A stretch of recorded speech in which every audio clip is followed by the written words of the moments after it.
जब मेरे पास मेरी फिक्र करने वाला भाई है तो मैं दुनिया वालों से क्यों डरूं? भाइयों के हक में मांगी हुई बहनों की दुआ कभी रद्द नहीं होती। बाप के बाद भाई होते हैं जो बहन का लाड उठाते हैं। आपका भाई आपसे कभी नहीं कहेगा कि उसे आपसे मोहब्बत है, लेकिन ये भी सच है भाई से ज्यादा मोहब्बत आपको कोई नहीं कर सकता।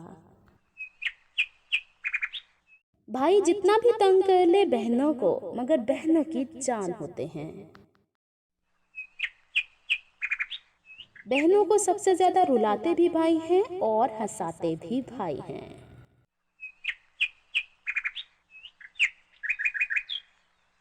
ऐसे रिश्ते जो जंगलियों की तरह लड़ते हुए नजर आए और थोड़ी देर बाद एक दूसरे के लिए जान भी देने को तैयार हैं, भाई बहन कहलाते हैं।